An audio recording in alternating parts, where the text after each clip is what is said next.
મંગલુભાઈ ભગત, સુરનગર જિલ્લા કોંગ્રેસ ઉપપ્રમુખ। અત્યારે આપણે વાસુકી દાદાના તળાવની અંદર ઊભા છીએ અને આ તળાવની પરિસ્થિતિ હું ગામના નગરજનોને બતાવવા જઈ રહ્યો છું કે આ તળાવની અંદર આ કૂવો પવિત્ર કૂવો છે। આમાંથી માણસ ગામના બહારગામના જે વાસુકી દાદાના સેવકો છે એ સેવકો આમાંથી શરણામત તરીકે આમાંથી પવિત્ર ગંગાજળ લઈ જાય છે।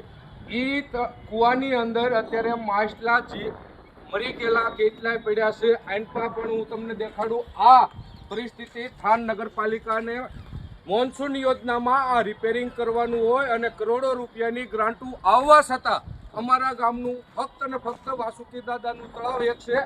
આની અંદર તમે લગભગ મેં આટો માર્યો ફરતેથી ઓલાપણેથી ઉતરી અને જોયું તો 100 થી 125 માછલા અંદર મરેલા પડ્યા હોય એવું દેખાય છે અને મેં નજરે જોયા।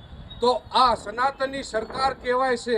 તો આ કચરાના હિસાબે હજારો માછલા આ તળાવની અંદર મરી ગયા છે। તો આ આપણા સત્તાધીશોને ઓળેથી આંખ્યું હરખી આવે અને આપણું પવિત્ર તળાવ છે થાનની અંદર દાદાના સાનિધ્યમાં છે, શ્રદ્ધાનું કેન્દ્ર છે, ગામના નગરજનો અહીંયા શ્રદ્ધાથી માને છે અને આ તળાવની અંદર આ પાણીની અંદર પવિત્ર પાણી છે। એની અંદર તમે જુઓ, ઓલા પણ દેખાડો, જો મોટું માછલું એક પડ્યું છે।